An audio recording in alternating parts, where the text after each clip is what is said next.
Oh yeah, all right. All right, shalom, shalom. First and foremost, want to give all praises, all honor, and glory to Yahweh, Bahashem, Yahweh Shai, Bahashem, Kakadash. Double honors be to the apostles and elder bishops of Great Millstone. Peace and salutation to the elders knocking of GMS, men that like them, that is pushing the word of truth and sincerity. Shalom, to those elect. And we have very few brothers here out of GMS Columbus, Ohio. About to do our weekly class for Friday. Sit down, and we're going to dive right in on 2nd Ezra, the 6th chapter. All right, I will be the teacher or speaker for this portion of the class or for this chapter. The brother Yakorian is going to be the reader, and of course Elder P. Ty is going to be giving out precepts, going through it. We're going to kind of brush through a majority of the because it's broken down. I want to read a couple things before we get to it, prior to it. But pretty much, if you read the first 5 chapters, it's pretty much going in the same thing, so to speak. Privacy, the Heavenly Father is not to be played with, so to speak. But we're going to brush through it, and Lord's will is edifying. So first and foremost, I want to get started. I want to read a commentary on 2nd Ezra, the 6th chapter. And what I might do, since I got this new Oxford annotated apocrypha. I don't know if you see it. It's New Revised Standard Version, so it's not the KJV, but it gives you footnotes. It's a good tool to help you out, especially if you can't really, if you read, you get stuck somewhere, especially in the Old English. You can read that, and it's a good tool. It gives you precepts to back up, and also summarizing the chapter, and gives you footnotes. So that's a pretty good find. All right, so I'm gonna read this out of a simple Bing search of commentary on 2nd Ezra, the 6th chapter, out of the Apocrypha. All right, so 2nd Ezra 6 discusses the end times and the signs that would indicate the coming of the Most High's judgment. All right, the chapter begins with a vision of the creation of the world and the establishment of the Most High's order. Emphasizing that all events are orchestrated by the Heavenly Father. It then elaborates on the end of the world, predicting that the Most High will visit the earth to inquire about the deeds of humanity and fulfill His promises. The chapter concludes with a call for faith and obedience, urging readers to prepare for the end times and seek the Most High's guidance in their lives. And that's actually pretty much on par. That's parallel, because it does see it. It's kind of broken down for the 59 verses that's in here. All right, so without further ado, we can start reading, because like I said, it's already, like I said, some of the precepts was already pretty much read in the previous chapters in 2nd Ezra, so we'll just continue to push through. Good. Right. Oh, yes, sir, yes, sir. 2nd Ezra 6 at the top. It says, and he said unto me in the beginning, when the earth was made, before the borders of the world stood, wherever the winds blew, before it thundered and lightened, wherever the foundations of paradise were laid, before the fair flowers were seen, wherever the movable powers were established, before the innumerable multitude of angels were gathered together, wherever the heights of the air were lifted up, before the measure of the firmament were named, wherever the chimneys in Zion were hot, and the present years were sought out, and wherever the inventions of them that now sin were turned, before they were sealed, that have gathered faith for a treasure. So I was talking about, read 6 and get a precept real quick.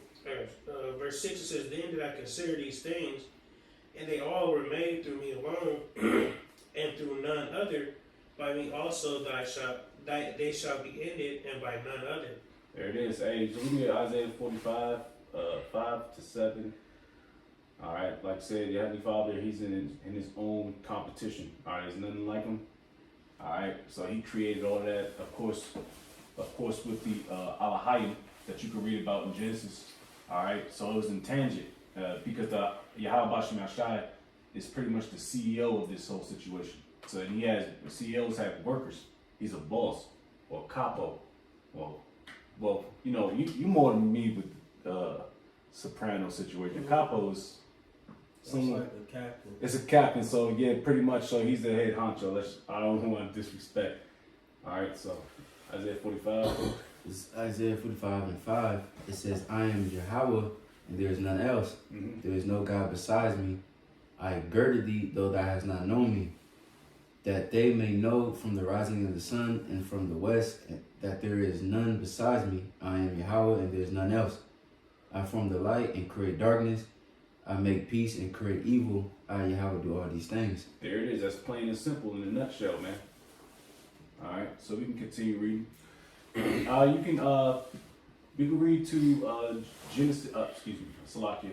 Read up to the 8th verse, and I'll just precept it real quick. Yeah. And of course, we know. I'm sorry. No, you got. I was going to expound a little bit. I know. I already know. I already know.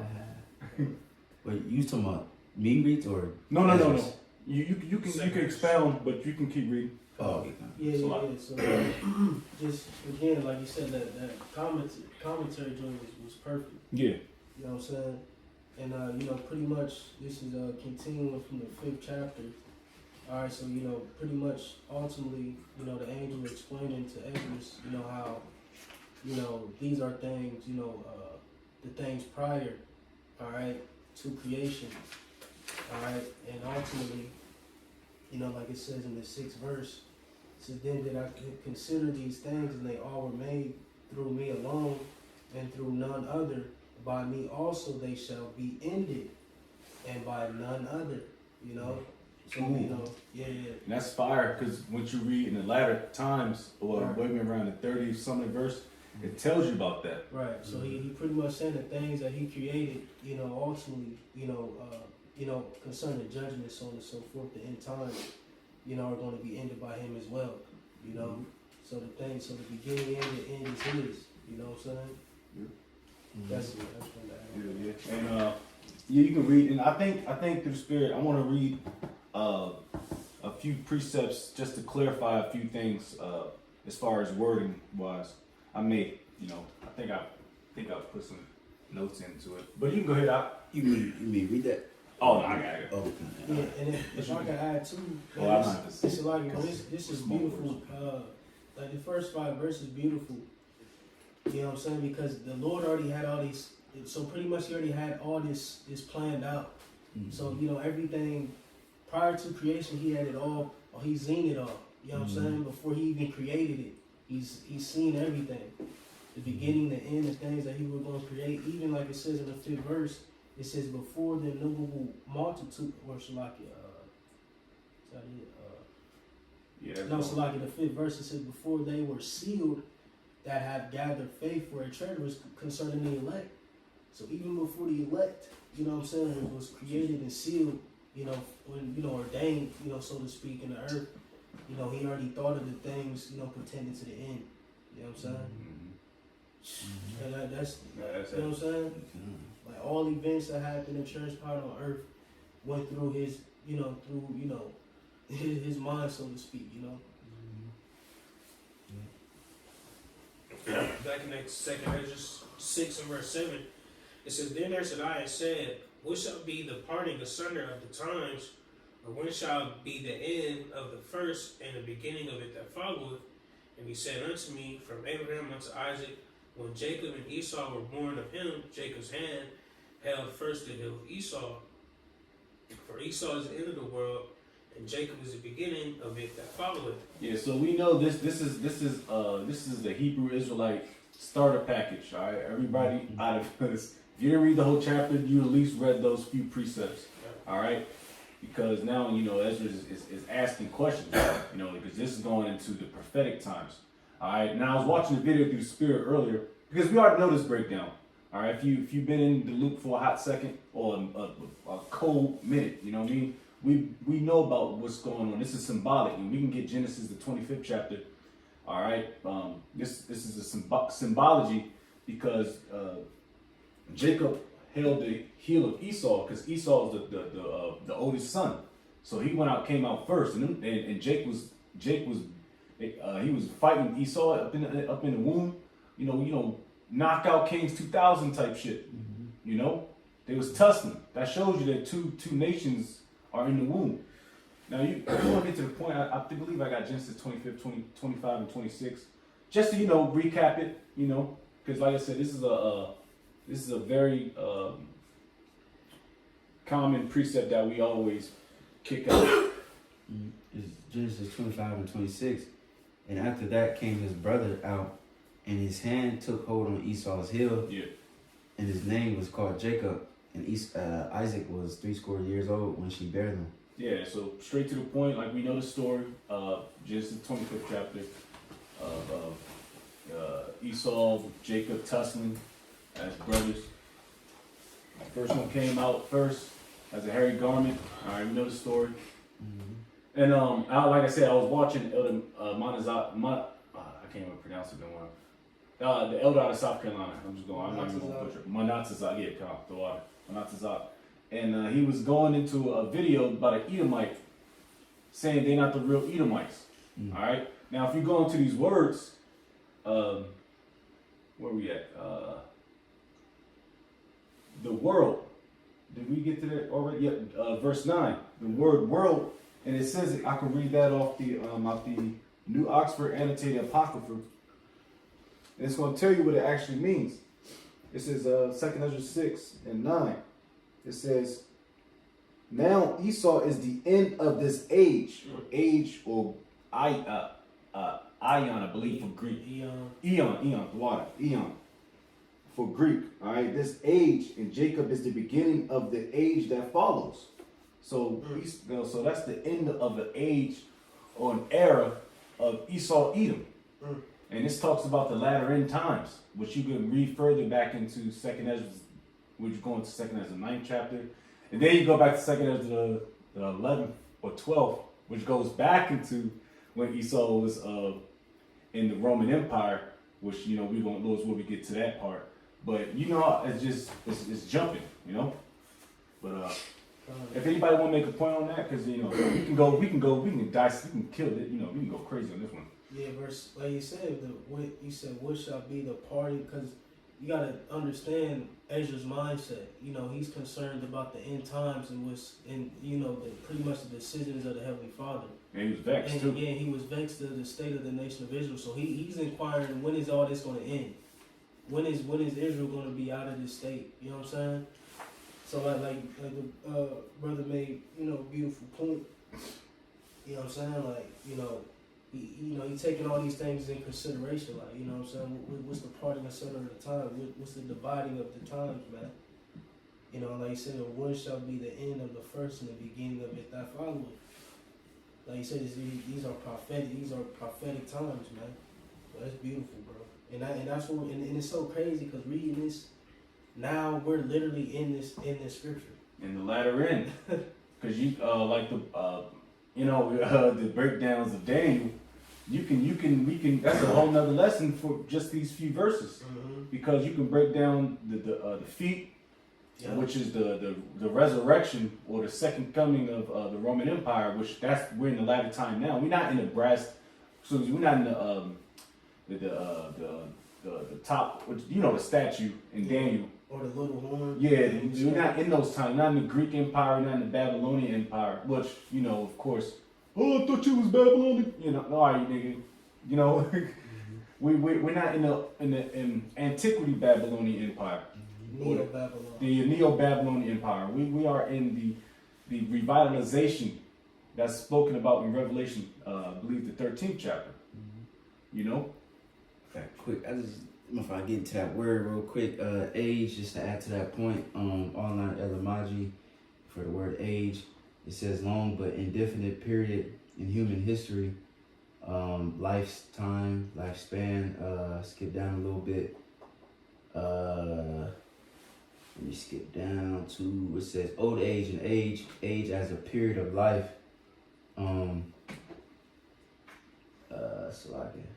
It's a reference to great periods in the history of the earth. They gave examples: Stone Age, Dark Ages, Middle Ages. Yep. Which those are two synonymous. The Dark and Middle Ages. That's the play on words. Mhm. That's the continued trip Jake up because we was ruling those time periods, man. Right. In Europe and stuff, man. Right. He saw he be salty. That's why it's just the dark. Oh, we don't really. Oh, that was a know void. That was a what voided period. Yeah. Ain't no periods voided, nigga. Right. It was just pitch black, and then Edomite came, pop back up on the screen. And then, With a fucking match. yeah, man, stop. Yeah, man. Alright, you keep going, It's bro. like one Oh, more you know you little ready? part. It says, sometimes in early modern English, a century, similar to French, Silesia, whatever the fuck that says in French, century literally an age, just to show, an age is just a time period. Esau's kingdom, his world is gonna fall, and then Jacob's world is gonna be the one that's gonna last forever. Yes, sir. Man, bro. Yes, sir. Woo. Beautiful thing, Man, man. I can't fucking wait, bro. Beautiful time, man. Mm. You keep going.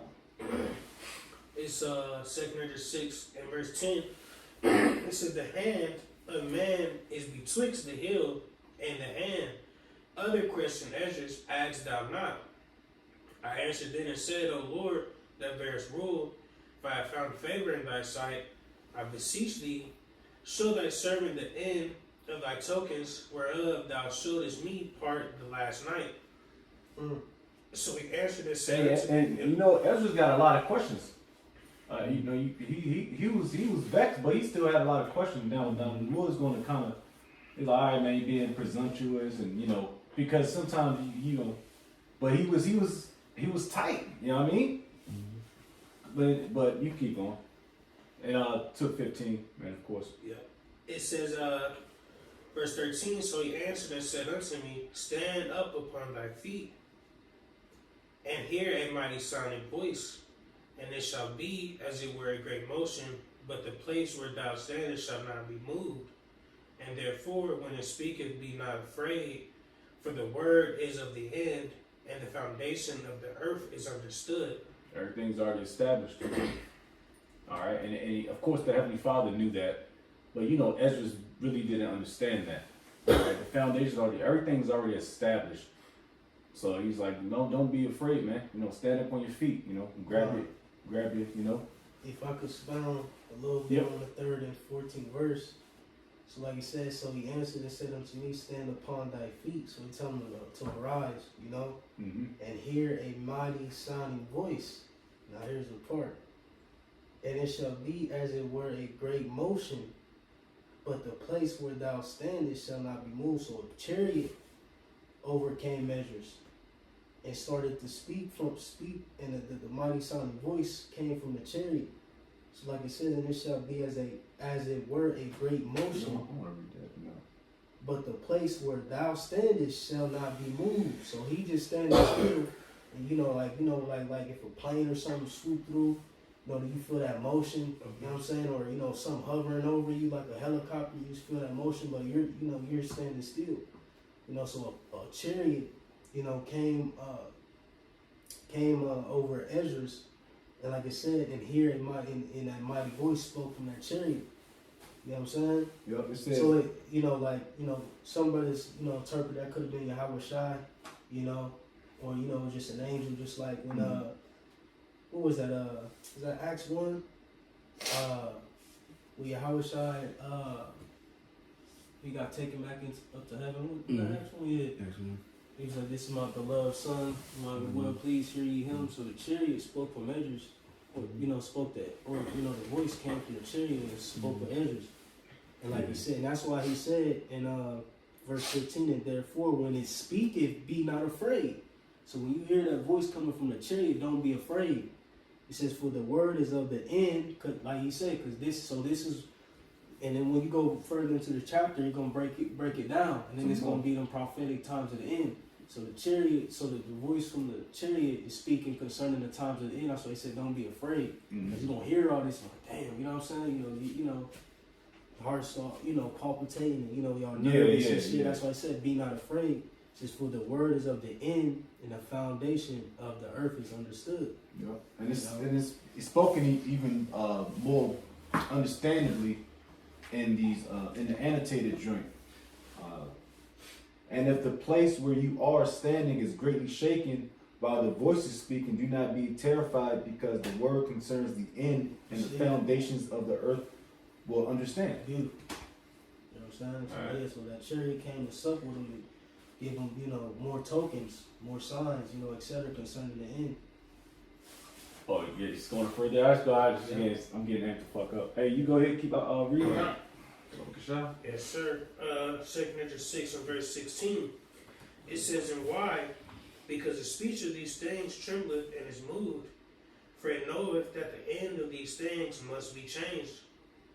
And it happened that when I had heard it, I stood upon my feet and hearkened, and behold, there was a voice that spake, and the sound of it was like the sound of many waters. It could have been Howard Shah, you know. It don't necessarily specifically say it, but, you know. Yeah. Well, you know, it's just an angel, you know, but. Because the footnotes, it goes into the image of Yahweh Shai, like Okay, Revelation God. 1, 14. God. Yeah, so it goes into the image of Yahweh Shai. Mm-hmm. So, if I'm not mistaken, hold on, you can give me. You read to 18. I'm just gonna look for something real quick. Yep. Verse 18 it says, and it said, behold, the days come that I will begin to draw nigh and to visit them that dwell upon the earth. Yep. So you know, you go read that one more time. I'm sorry, read that one more time. And Yep. Verse 18 says, and it said, behold, the days come that I will begin to draw nigh and to visit them that dwell upon the earth. Yep, and you can read it to 19, and somebody can get second Ezra to 8 and 50. Because it's ultimately the Heavenly Father's playbook. I mean, he hates a lot of things. You can go to that, I believe, Proverbs or Psalms about the things he hates. All right, this is why this place is gonna get jacked the fuck up. Go ahead, Doc. Verse 19 it says, and it will begin to make inquisition of them. Would they be that have hurt unjustly with their unrighteousness? And when the affliction of Zion shall be fulfilled. I'm gonna get the definition of inquisition real quick, and somebody can get Lamentations 4 and 22 after second Ezra 850. Right, and that's another reason why, like, through the Spirit, Jake believe of Yahweh Shai, because he's coming to do that. You know what I'm saying? In the stead of the Heavenly Father Yahweh, you know, make inquisition, all right, and to deliver, you know, his people. But I got that second Ezra 8. All right, I'm gonna read the definition of inquisition real quick. Inquisition, of a simple search of being, it says a period of prolonged and intensive questioning or investigation. So Yahweh Bashem Shai is cross-examining. He's questioning. He's like a detective. He's on Esau's ass like right on rice, you know. And of course the heathen as well, because they shared. They done things unto us, and when they was in power as well. You know, Egypt, Babylon, Media, Persia. You go ahead with the precept. Real quick, second Ezra 8:50 it reads. It says, for many great miseries shall be done to them that in the latter time shall dwell in the world, because they have walked in great pride. Yeah, that pride thing is a killer, man. You know, that's why the Heavenly Father requires you of a meek, humble, and contrite spirit, because that shows that you repented and you hopefully corrected yourself to the best of your abilities. But a lot of people, especially Jake, they do what they do, but they don't repent and have a contrite spirit. They still proud, you know, like they got away with something. You know, that's why the principal thing is fearing Yahweh Bashem Shai. That's key, because he can jack your shit up. Trust and believe. All right, you keep going on. Oh yeah. After you read, Lamentations. Okay. What was the limitation? 4 and 22. And You might as well read 21 just to get the knock the dust off that. And man, it's like, and it's how you know this the end times. And it's usually gonna bring that lamb out. It says that when the affliction of Zion shall be fulfilled. Mm-hmm. You know, that's what's gonna happen. Yahweh Shai is gonna deliver his elect from the four winds of the earth, man. So all these things are pertaining to the end times, man. And this lines up perfectly with you know what's written in the 66 books of the Bible, because they'll try to X out the apocrypha and all that. But this lines right up with everything spoken on It really pertaining does. to the end times of prophecy. in your standard Bible, man. And even it was a precept which is gonna go down it just so it's fresh in my memory. Even about someone should never touch death before their birth. That's wrote about in Mark the 9th chapter. Yeah. So that was, come on, man.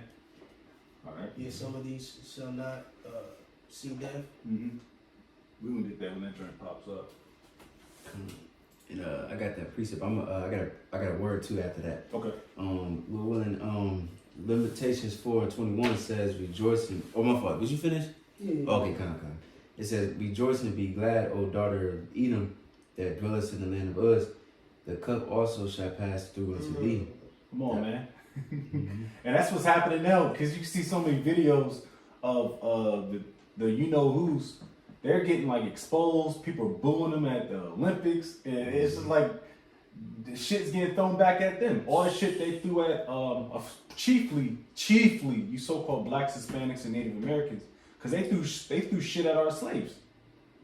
You know, at our property. You know, so be grateful that we dwell in the land of Uz. Uz is another word for saying America, Babylon. All right. Chief place of Eden. Yeah, chief place, which is America, the whore. It says the cup also shall pass unto thee, though thou shalt thou shalt be drunken and shalt make thyself naked. Yeah. Oh man. See, I just said, let us, just jump the gun a little bit. It says the punishment of thine iniquity is accomplished, O daughter of Zion. He will no more carry thee away into captivity. He will visit thine iniquity, O daughter of Edom. There it is. Oh, I'm sorry. He will discover thy sins. Yeah. Hey, well, the Lord is doing that right now as we speak, because our punishment is up. It's pretty much it's getting there. We still got to go through a few tests. Still got to deliver the hopeful elect, which I hope and pray we're a part of. Still things business still need to be tended to. All right, but it's almost accomplished and fulfilled. Precept real All quick. right. This is Deuteronomy 33:29. It says, Happy art thou, O Israel, who is like unto me, O people saved by Yahweh, the shield of thy help, and who is the sword of thy excellency. And thine enemies shall be found liars unto thee, and thou shalt tread upon their high places. Right, and that's what we're seeing, man. Via this word, we're treading upon their high places, first and foremost, and we're going to do it physically as well. And then Edom's going to have to drink of that cup, man. The dregs. All right, keep going out. On my fault. Right. Oh, you said you had a word. I'm sorry. All that thick shit at the bottom of the cup. Yeah. Shit scratching your throat. Yeah, good. God, I got a precept. I mean, not a precept, but a word because so like let me go back. It was it's like what verse you stopped at? I stopped at 20. Yeah, hold on. Inquisition, so 19. Okay, so I want to get the word visitation because it says in 18 it says and he said, behold, the days come that I will begin to draw nigh and to visit them that dwell upon the earth. And you see that word visitation a few times throughout the scriptures. But if you look at the word visitation online at etymology, it says acting of going to a place. It says go to see, all right, it says a sight, apparition, a coming of God to a mortal. You know what I'm saying? That's exactly what the Lord doing. The Lord is visiting this place. He's sending his son, he's sending the angels. And like the brother said, it's like the spiritual world meeting the physical and carnal world. You know what I'm saying? He's going to what's that Habakkuk? The book of Habakkuk said he's going to invade them with his troops.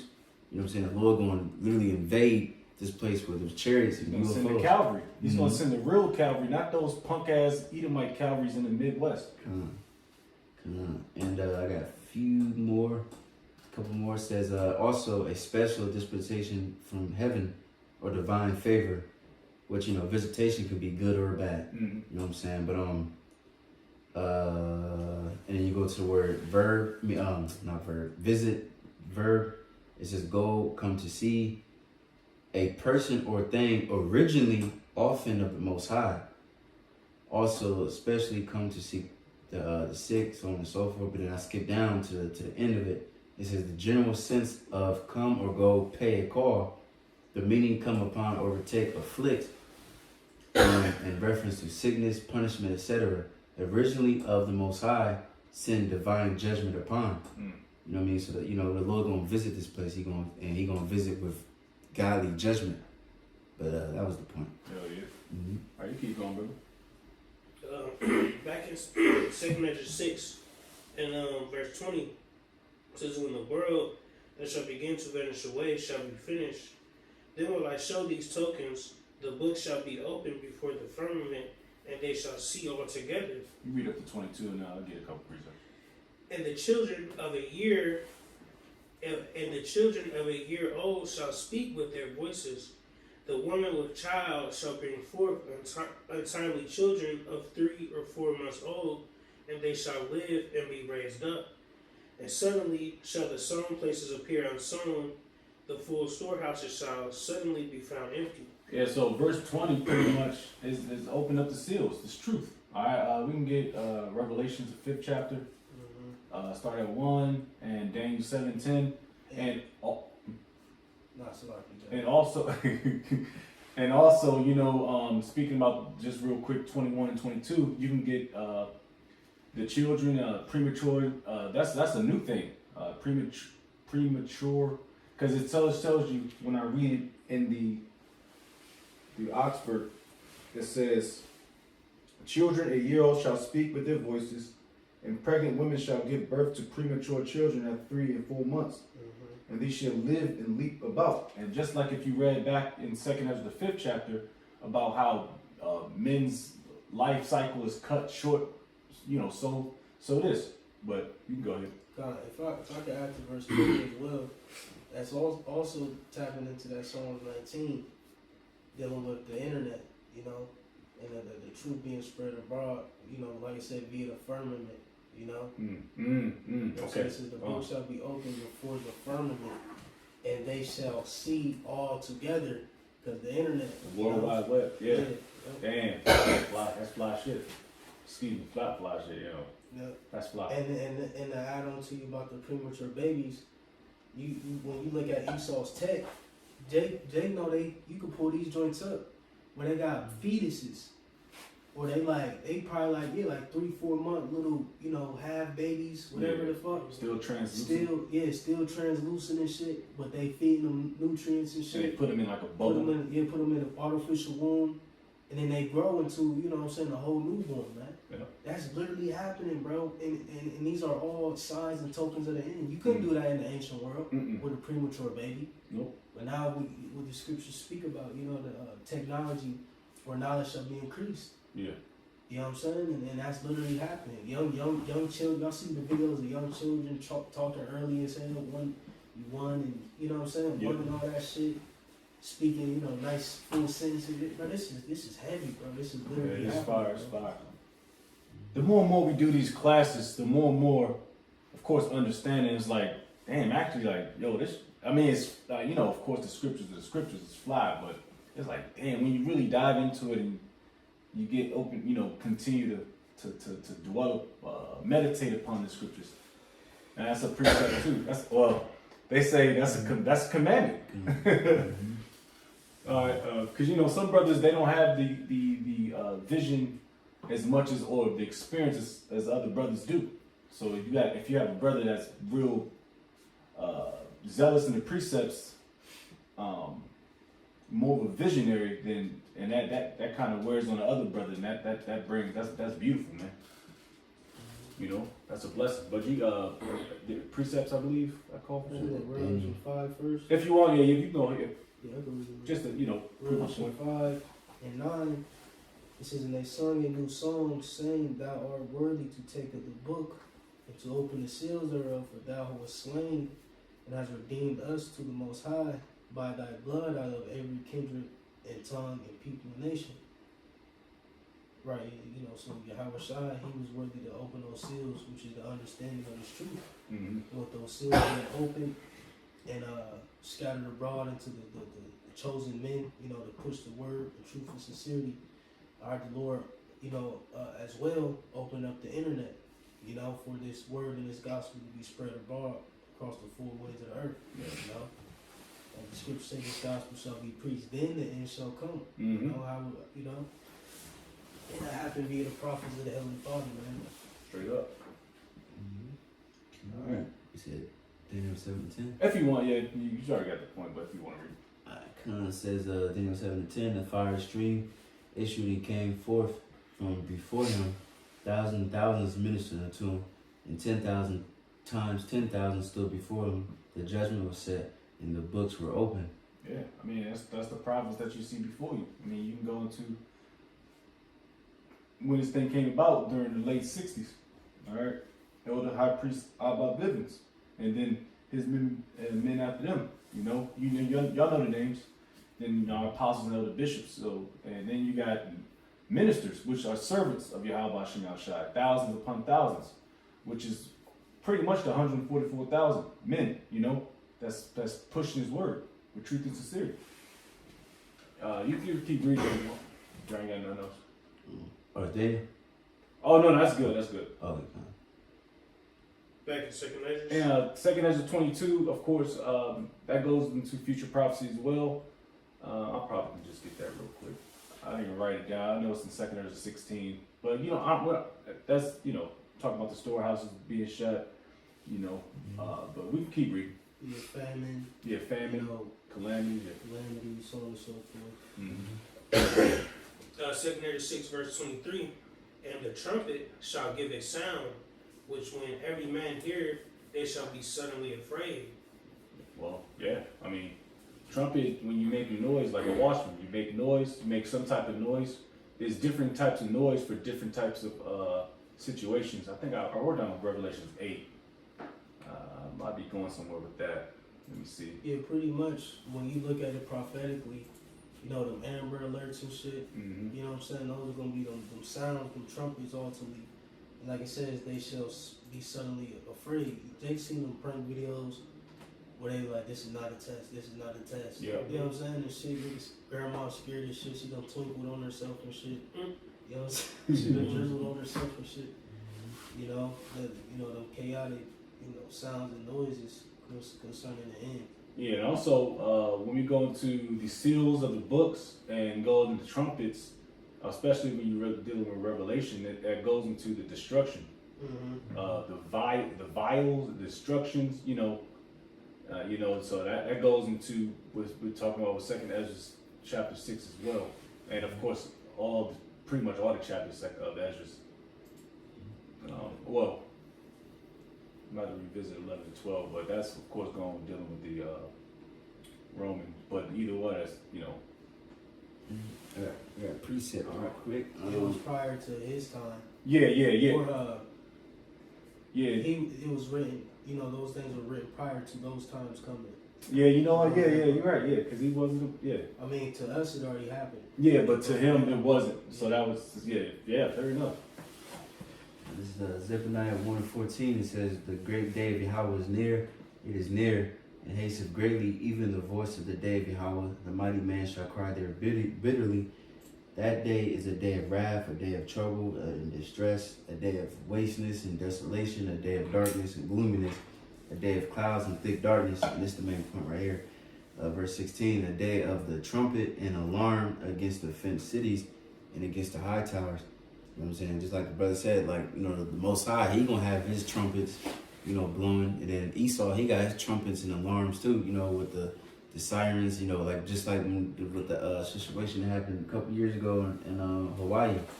Remember the elder brother, remember they said it was a missile from North Korea or some shit? That shit was that was when I was in the army. That shit was 7-8 years ago. Yeah, that's crazy. That's crazy. Yeah, and then remember the elder, what's his name? Yahweh. Yahweh. Yep. And then remember that he made it live because they was they thought that shit was real. Mm-hmm. And they was it's not a drill, whatever. People hiding their babies under the damn sewer and shit.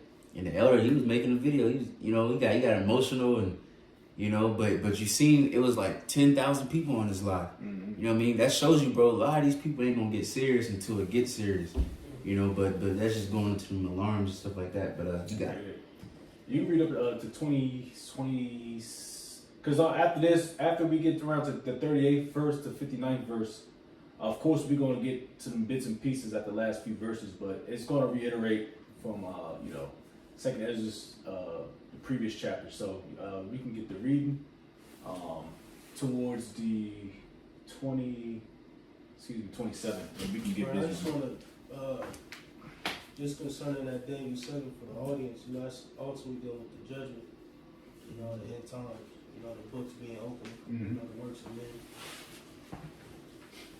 Just to add to that. So back in 2 Ezra 6 and verse 24, it says, "At that time shall friends fight one against another like enemies, and the earth shall stand in fear with those that dwell therein. The springs of the fountain shall stand still, and in 3 hours they shall not run. Whosoever remaineth from all these that I have told thee shall escape, and see my salvation and the end of your world." God, it's like that's dealing with the droughts, It's following, etc., stopping. Verse 26, it says, "And the men that are received shall see it, and who have not tasted death from their birth, and the heart of the inhabitants shall be changed and turned into another meaning. For evil shall be put out, and deceit shall be quenched." So we can there are a lot of sins, gonna be a lot of precepts going out. So we can revisit back at the, you don't have to read it. You can get 2 Ezra 15, 14, and 16, dealing with the 24th verse. All right, about the fighting, and there's gonna be a lot of sedition. I believe, I don't know right now, but I was looking at it. I think another government shutdown happened, and you got a lot of ICE agents, a lot of federal agents that's out there in the streets, and they might get halted. And then after that, they gonna put their guns down. They gonna get pissed because they got mad. They got bonuses and shit for what they're doing right now. And Trump was feeding them niggas, man. Yeah, it says here, it's a partial shutdown. So that means only the ones that are pretty much important is going to get paid, which is pretty much going to be federal. Federal of course. Maybe your congressmen, congresswomen, they always want to get a paycheck, but. And the partial shutdown is going against the Department of Homeland Security. DHS. Yeah. You see what that? Oh yeah, 2 Ezra 15, 14, 16. It's 2 Ezra 15 and 16. You said 16, right? 14 to 16. 14 and 16. It says, "For yet greater evils than those which thou have seen happen shall be done hereafter." That's when you want. Well, what I say, 2 Ezra 15 and 14. Oh, okay, 15 and 14. All right. Oh yes, like okay, 14 to 16. Yeah. This is 2 Ezra 15 and 14. "Woe to the world and them that dwell therein, Yep. for the sword and destruction draweth nigh, and one people shall stand up and fight against another, and swords in the hand." That's division. That's division swords. Esau, he's crafty with that sword. Jake just gonna be in the middle of all that. I mean, Jake gonna get busy, but for the most part, that fight, just stay out of it, Jake. You gonna get caught out in it anyway. But that's Esau's blessing. The elect ain't the elect's fight. Yeah, that's not. Yeah, it's lucky. Yeah, that's not the elect's fight. Yeah, it's just. Yeah, you stay out of that shit, man. We just spectating. Yeah, we spectating and forecasting. Yep. It says, "For there shall be sedition among men, Yep. and evading one another. They shall not regard their princes, the kings nor princes, and the course of their action shall stand in their power." Yep. They're booing the vice president. Mhm. They booing Trump. They booing the Israelis. They on that man, Salaki, bro. They on that nigga Trump head, bro. Yeah. Especially about all that Christian shit he was pushing. And, you know what I'm saying? Like, bro, the water Yahweh Bahashim Shine. Like, we really seeing this thing play, bro. Like, the world is bugged the fuck out right now. Yeah. Like, I heard they was hunting the one nigga from here, Wexler. They hunting that nigga down. Who? Like trying to get at this nigga like in real life, like Edomites. Okay. Because he was in the Epstein files. Oh yeah. And you know how Ohio niggas get, you know, it's a gun-slinging state. Niggas not playing, bro. Like, this shit getting real. Like you said, sedition among men. Like, man, Esau, bro. And that's a beautiful fruit that Habakkuk, like, shameful spewing upon his glory. Like, you see that happen, bro. Like, nobody, even his own people, ain't falling for this shit. You know what I'm saying? It's Edomites that's really pushing it, pushing this sedition. Yeah. So I Cause mean, niggas still just in the club. yeah, they still got a Henny. They still got, you know, big booty bitches and some weed. So they got a little 9 to 5. But Esau, they take, because they're the Proud Boys, the original Proud Boys. So they take this to heart. Because this is all they got is that patriotic and the American flag and American pie and the hot dogs. And they envy Amalek. You know, because when you dive into it, like, you know, on you know, their tribe side, Amalek was the first of the nations, but he was he come from a concubine. You know, when you go into first, I believe it go into like greater. You know, so he was the first of the nation, but he come from a concubine. So, you know, the other descendants of Esau, they feel as if, you know, this all just spiritually tied into it. Like, we not getting a blessing. We should have got that inheritance. Not this Edomite who come from a concubine. You know? You know what I'm saying? Yeah. Bastard. Yeah, bastard. You know what I'm saying? So Yeah. how he calling the shots and running the show? Damn, that's you know what I'm saying? right. So it's a spiritual war in the midst of Edom too, man. It's beautiful, bro. Yeah. And we already know the precepts, man. Satan, either divide against Satan, he cannot stand, bro. So it's civil war amongst Edom, man. Yeah. What's that show? Game of Thrones. You know what I'm saying? Remember your boy Jon Snow? I think that's his name. You know, he was a bastard, and people was like getting on him because he was a bastard, but he started rising up in power. Yeah. You know what I'm saying? It's the same thing, and that's what you see today. It's just a Game of Thrones. It's just one. You know, even like I forgot which elder made that point, but these elites be fighting each other too. You know what I mean? They ain't perfectly on point. If we talking about Esau always betray. It's just like the Sith. That's why they made the rule too, because the Sith is the apprentice or somebody. They is going to for sure betray one another. That's how Esau Edom is. He's a bastard. Look at Rome. You know what I'm saying? They portrayed your boy Caesar and stabbed him up. You know, and the list keep going on and on. You know? What about World War II? Oh yeah. Beautiful. Yeah. Just to add on to you, if you ain't know, bro, the Jews, the Amalekites, consider regular Edomites as Goyim as well. It's Goyim, yeah. And they get mad. They smack. Yeah, they salty. Yeah. Niggas sitting at the crib, he thinks I'm a Goyim drinking Miller Lights. But that's funny though, because you can replicate that with well, I'll just say this, because they got the so-called blessing. They got the fatness of the earth. Amy from the fucking the mobile home joint, she didn't get no fatness of the earth, so they gonna see that trailer park. The trailer park. Yeah, she worked at Motel 6. Stressed out.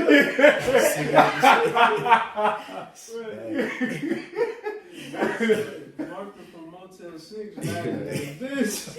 Right. Almost down that old ass 96 Chevy, man. Yeah, but I mean, I give you, there's a good balance to it, because the regular Edomites, at least they look better than Amalek. Amalek is smack. They look like rat.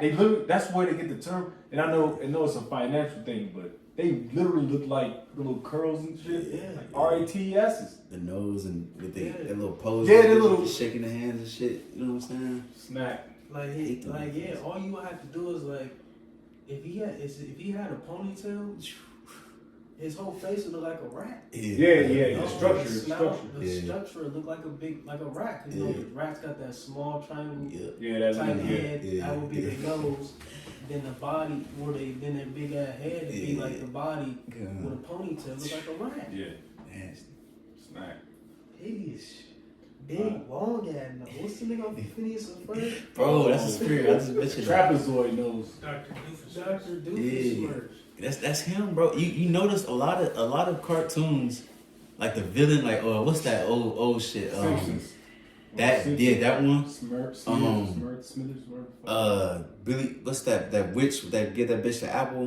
Beauty and the Beast, not Beauty and the Beast. Cinderella. Snow White. Yeah, remember Snow White. the ugly ass witch, a witch. Every witch got the nose, and you know that's Amalek, bro. Yeah. You know, That's true. All right. Man. So we can. Verse 25. If somebody can get second, that's just 13, 48 to 49. This is talking about the. I'll read real quick. Whosoever remaineth from all these that I have told thee shall escape and see my salvation and the end of the world. So there's only going to be a select few that's going to escape this destruction. And of course, we talk about Jacob's trouble and the hour of temptation. You don't have to get that. You know, the last destruction of the scriptures, but we don't have to get that. You just get that real quick. Quick one. All right. 2 Corinthians 8:3 says there be many created, but few shall be saved. Woo. Real quick. That's a hit. One hitter quitter. I'll get second. That's just 13. you wanted something? No, I'll get it. Oh, what you want? Second is 13, 48. Saying that 13:48 says, but those that be left behind of thy people are they that be found within my borders. Yep. It says now, hold on, what? You said 48, right? Yeah, 48 to 49. You know, it says now when he destroyeth the multitude of the nations that are gathered together, he shall defend his people that remain. So there's going to be a remainder, and there's also, of course, all the nations, I'm talking about the heathen nations, ain't going to get destroyed either. But the 2/3, of course, we got the precepts on that. Jake is going to get destroyed down here in Babylon the Great, all right? But there's going to be a remainder, all right? And it's also going to be hell. It's going to be a remainder of the heathen nation. Because they gotta start getting shit cleaned up. Yeah, pretty much if you're in Babylon, you're done. Yeah, you're cooked. It's going to be other parts of the world that get hit via the thermonuclear missiles. But then again, you got to think, we got to purge out the rebels of our nation too. Dealing with that Luke 19. You know what I'm saying? So we might have some Jake who will be, scattered, you know what I'm saying, amidst, different parts of the other side of the world. And we're going to have to, hem up. Like I said, those who I should not reign over them bring hither and slay before me.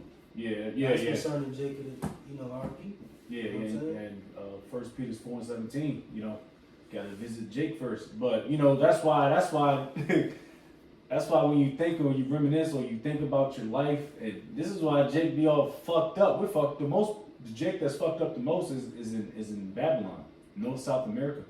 All right, I would say that humbly, because this place is gonna get torn up the most. And we were sitting over here for a reason. You can keep reading. We're at 2 Measures. Yep, 26. Yep, 2 Measures 6 and 26. And the men that are received shall see it, who have not tasted death from their birth, and the heart of the inhabitants shall be changed and turned into another meaning. Yeah, I want to actually see if I want to really read that in the joint. Man, we can hold Mark 9:1. See what it says here.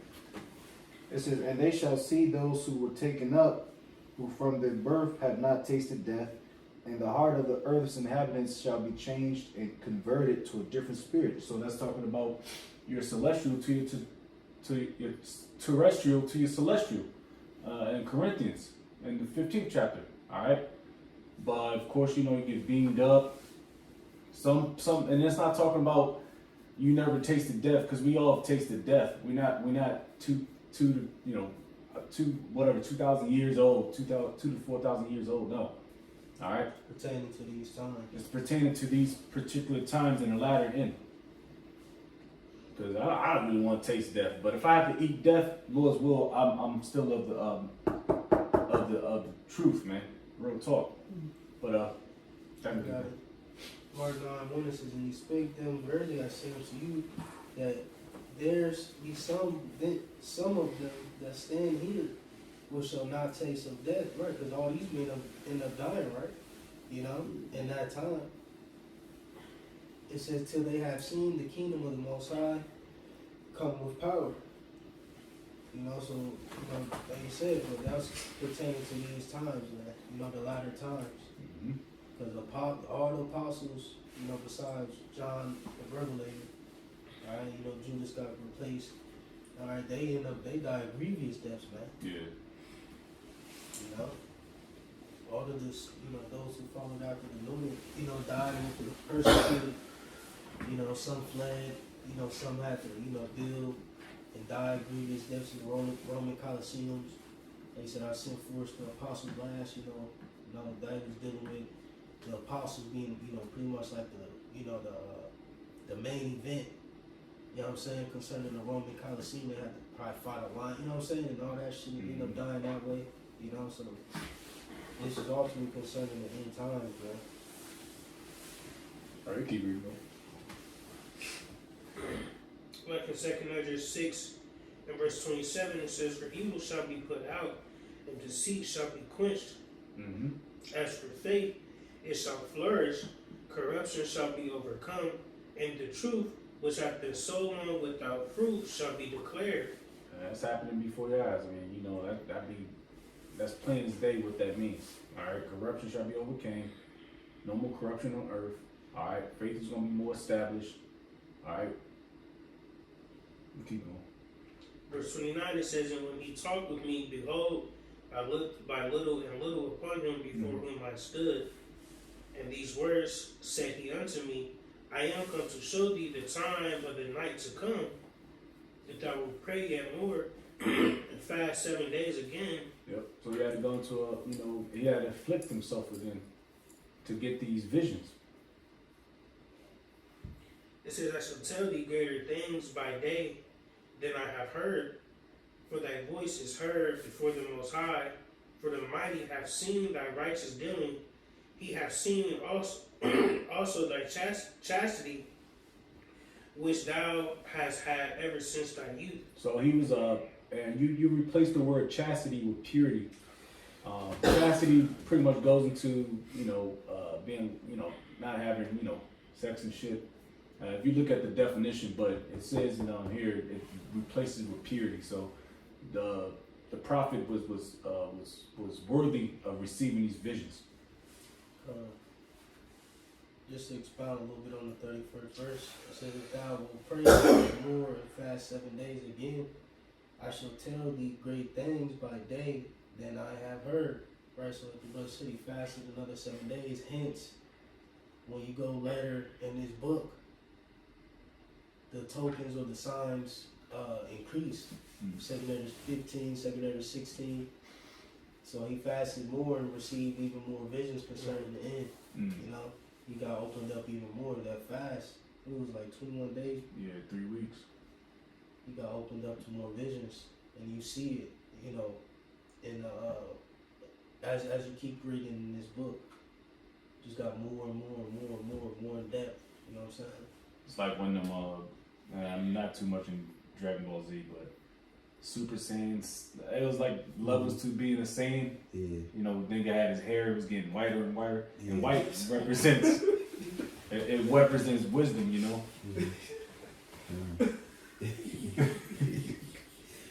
My son used to watch it, so I ain't really wasn't into it too much. Yeah. It's like levels. Like you got Super Saiyan 1, 2, 3. And I think it's like God mode and blue and all. But yeah, they had to go through battle. You know what I'm saying? They have to go through that. You know what I mean? That struggle and the anger, because that helps them a lot. And then each time they just get stronger and stronger. Like really, they have no limit. They just keep getting stronger and stronger. Same thing with the spirit. Yeah. You're going from one glory to another. You know what I'm saying? Hell yeah. All right. Back in 2 Ezra? Yep. 2 Ezra 6 and verse 33, it says, "And therefore hath he sent me to show thee all these things, and to say unto thee, be of good comfort and fear not, and hasten not with the times that are past to think vain things, that thou mayest not hasten from the latter times." Now I can read something real quick out of this. A footnote. I'm out of 2 Ezra 6 and 34.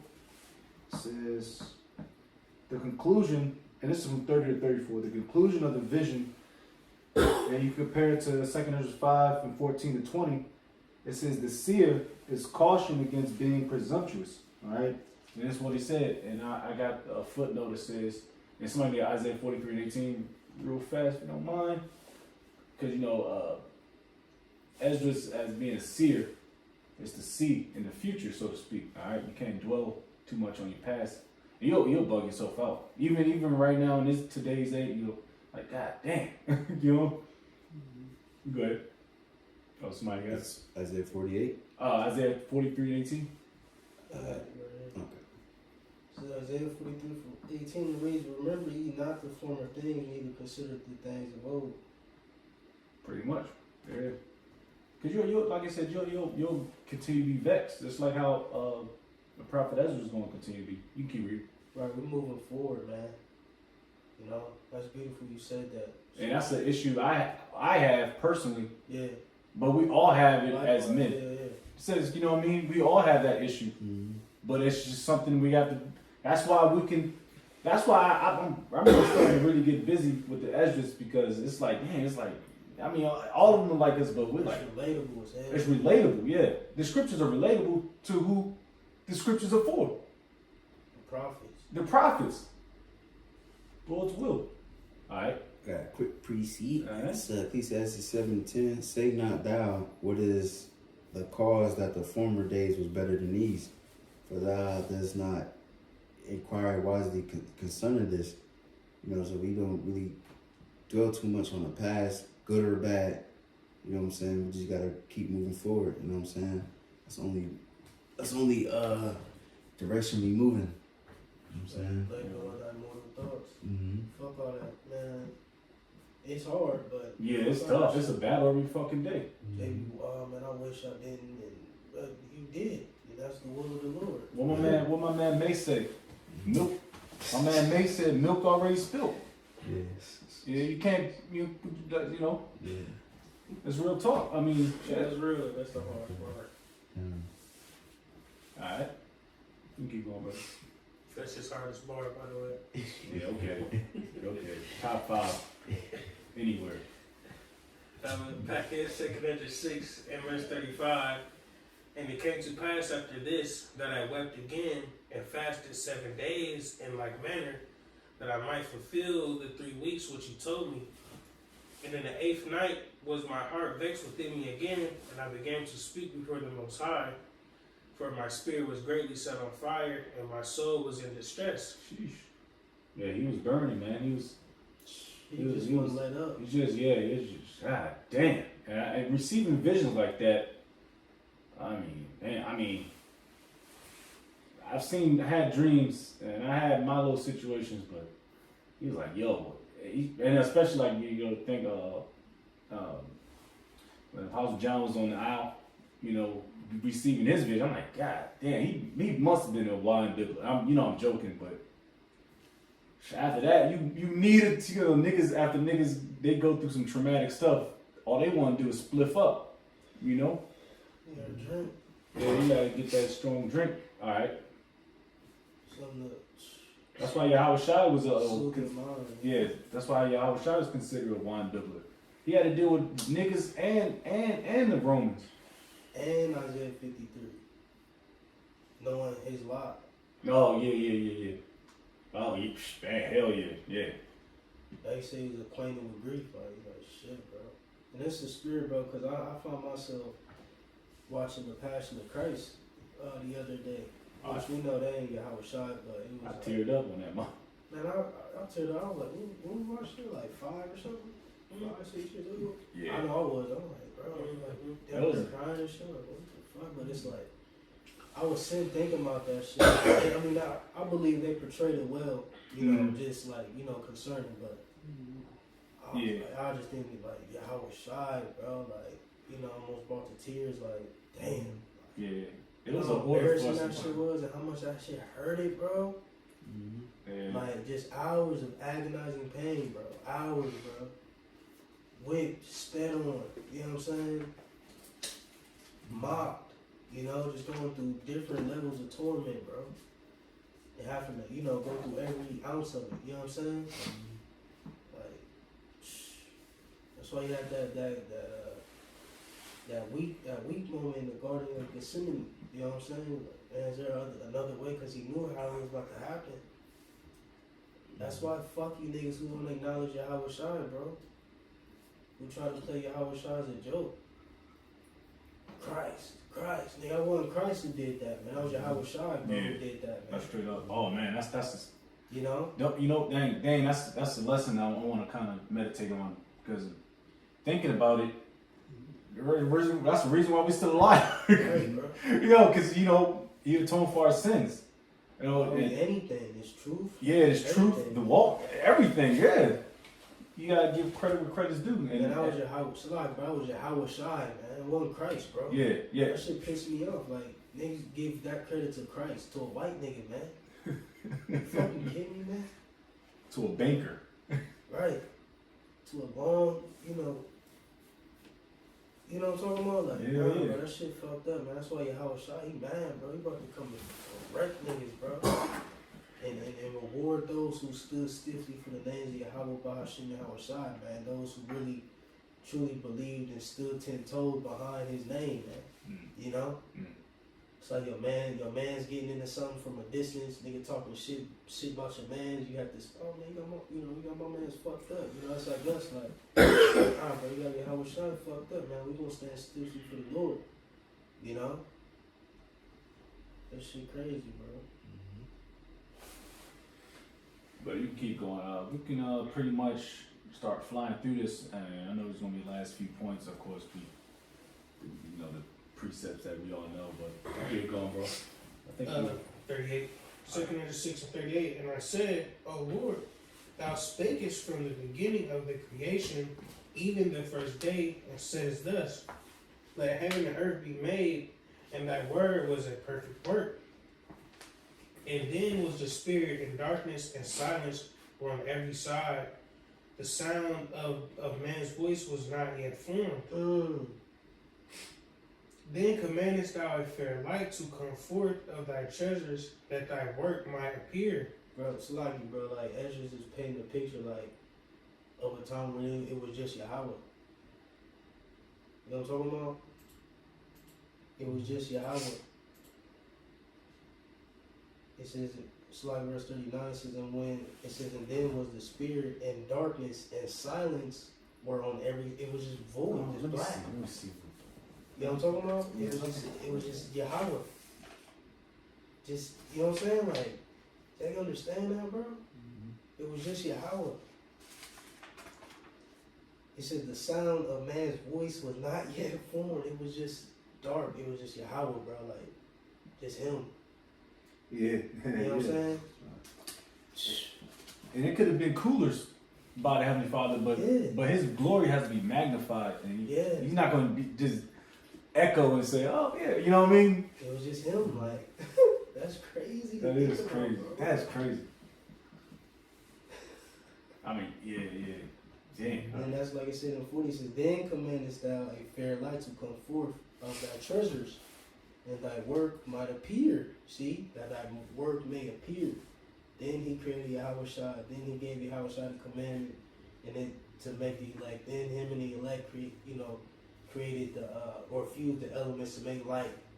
And then here comes the beginning of creation through them. But him, like the brother may mention earlier, being the CEO, so he gets the credit, because without him creating the creators, it wouldn't be no creation at all. No.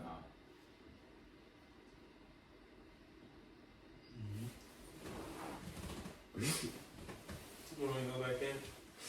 Yeah, if nobody got anything else. You keep going until pretty much to the latter end verses, and we can get those precepts. Unless any brother want to jump in and say what they got to say. If I could just, you want to say something? Well, I just got a quick word real quick, because it says, he commends thou a fair light to come forth of thy treasures. And I just want to go into that word treasure. I knew I was going to do that too. But I kind of know what it was, because it's going towards the lineage, the seed line of the Israelites. What? Oh, I don't know. That's what I was thinking.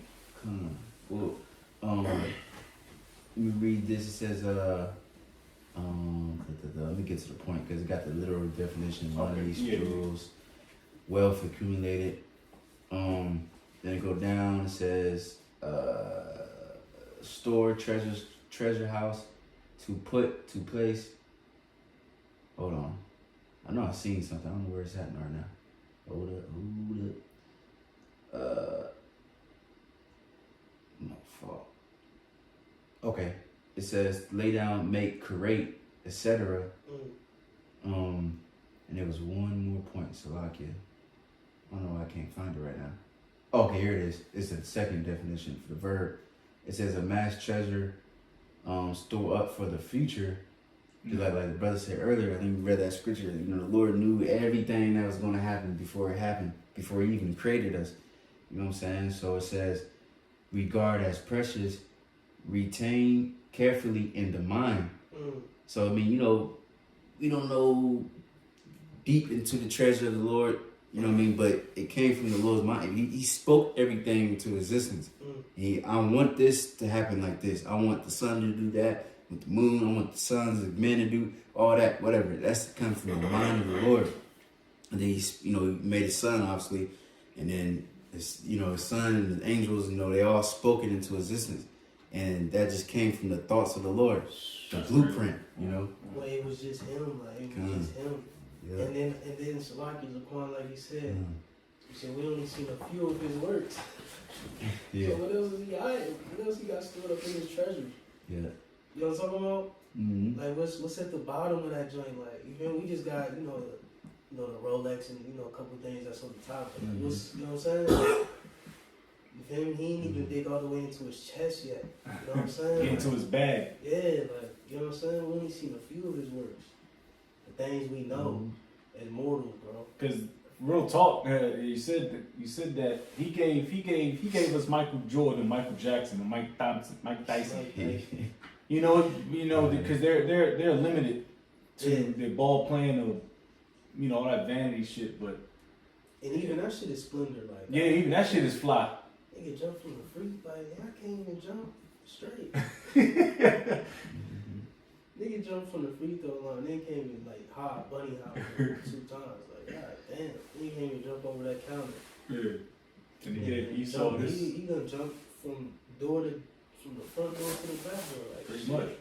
Especially in this little ass apartment. Right.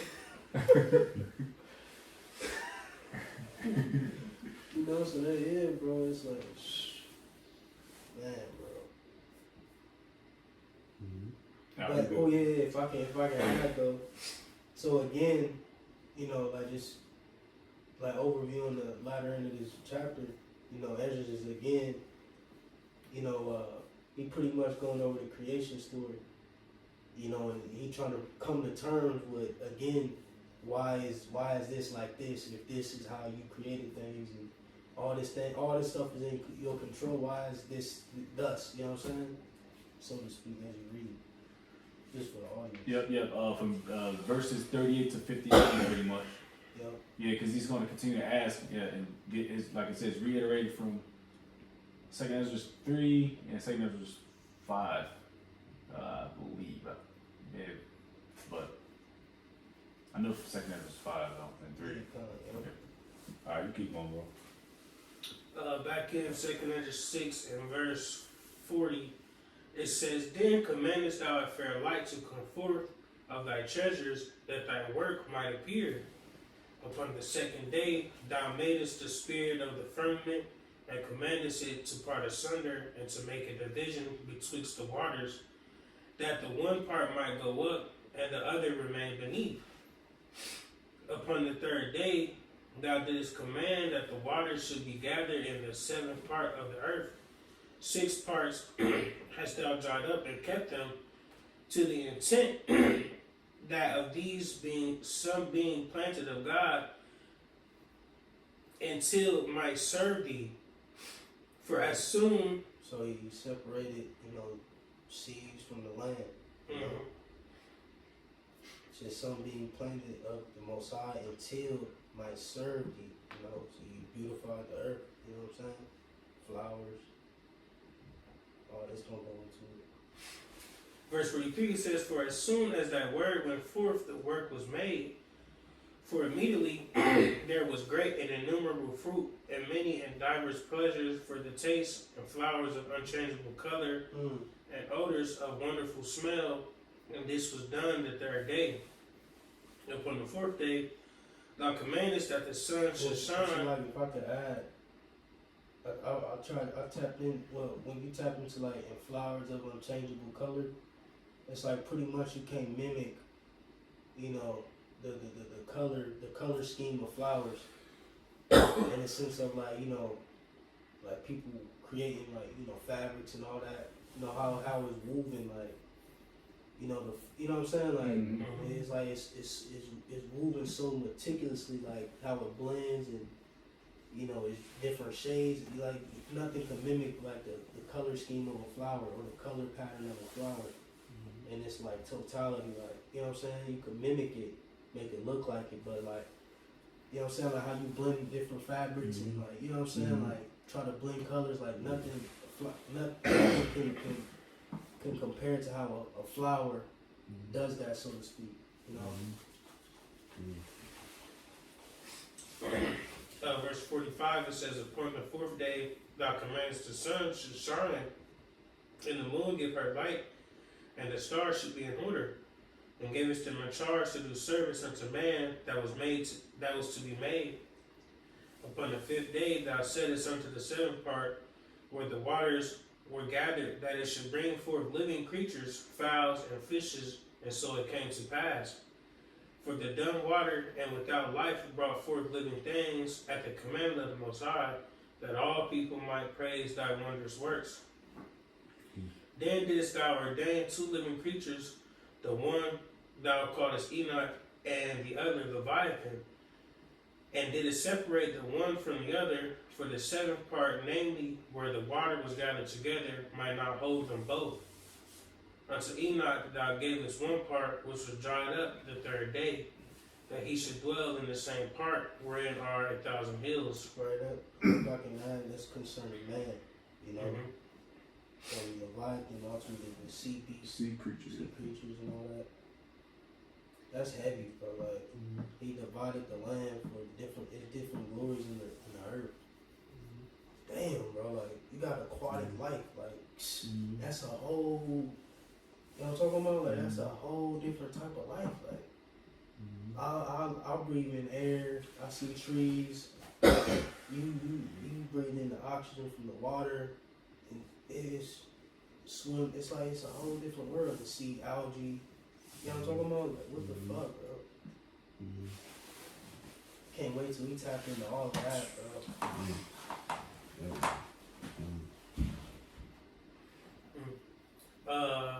Verse 52 says, "But unto Leviathan thou gavest the seventh part, namely the moist, and hast kept him to be devoured, of whom thou wilt and when.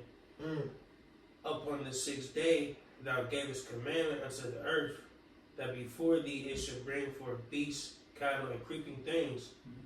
And after these, Adam also, whom thou madest Lord of all thy creatures, of him come we all, and the people also whom thou hast chosen." Yeah, so, you know, going down 54 down to 59, you know, this precept's pretty, you know, pretty more know what this is talking about, you know, goes about the seed line, the chosen seed line, all right? You know, everybody comes out of that particular, I won't say lineage, but particular organization, so to speak, and then it gets spread off, it gets branched off, all right? So you keep going. Right. If you deal with Adam, you know, he had his sons, Seth, you know, Cain, you know, and out of, you know, both all seed lines ultimately come out of him, because what happened eventually, Noah, you know, so out of the loin, literally out of the loins of Adam, all, you know, in his lineage came, you know, all the nations, you know, because at a point in time, everyone prior to the flood got wiped away, but Noah, you know, and his three sons and their wives, you know, repopulated the whole earth and came with the sons of man, the sons of the wicked, and the sons of God back on the planet, you know, out of one of Adam's descendants. Or Salak, or Con. Yeah, out of one of Adam's descendants. Back here in verse 55, it says, "All this have I spoken before thee, O Lord, because thou madest the world for our sakes." Yeah, R is possessive, of course. That's talking about the Israelites, your so-called blacks, Hispanics, Native Americans. We keep going. It says, "As for the other people, which also came of Adam, thou hast said that they are nothing, but be like unto spittle, as likens the abundance of them unto a drop that falleth from a vessel. And now, O Lord," That's a good distinction. I mean, the Lord has clearly chosen a particular line from Adam to be of the chosen. We read Isaiah, we don't have to get it, Isaiah 40 and 15. Forget what is it? Spit or what do you use? Yeah, spit. Yeah. So that was that's how these other nations are looked at as Yahweh Bashim Yahushai. Which even so, you 2/3 are looked at it right now because y'all not of Israel because y'all act like heathens. Y'all acting like goddamn beasts. You keep going. verse 57. 57, "And now, O Lord, behold, these heathen which have ever begun, so like have ever been reputed as nothing, have begun to be lords over us and to devour us. But we, thy people, whom thou hast called thy firstborn, thy only begotten, and thy fervent lover, are given into their hands. Yeah. If the world now be made for our sakes, why do we not possess an inheritance with the world? How long shall this endure?" He's asking how long shall these Moabites, I'm gonna get graphic. I'm getting pissed off. How long shall these people be above us? The Moabites, the Ammonites, and y'all know their features. They got epicantic folds. Pretty much they're Down syndromic. All right, you got Ham. You already know about Ham, Elam, Ishmael, Esau is above the greatest people on earth. And the prophet Ezra is asking, how long is this going to happen? You know, but through the spirit and power of Yahweh Shai, is our time is up, man. The shackles are being taken off of us spiritually. All right. So if anybody's got anything. All right. So this is the conclusion of 2nd Ezra, the 6th chapter. All right. Lord's will. You brothers and few sisters is edified, and we're gonna give all praises, all honor, and glory to Yahweh, Bahashim, Yahweh Shai, Bahashim, Kakadash. Double honors be to our apostles and elder bishops of Great Millstone. Peace and salutation to the elders and occupant of GMS, and men that are like them, that is pushing the word with truth and sincerity. A shalom to those elect while Baba Ball. Shalom.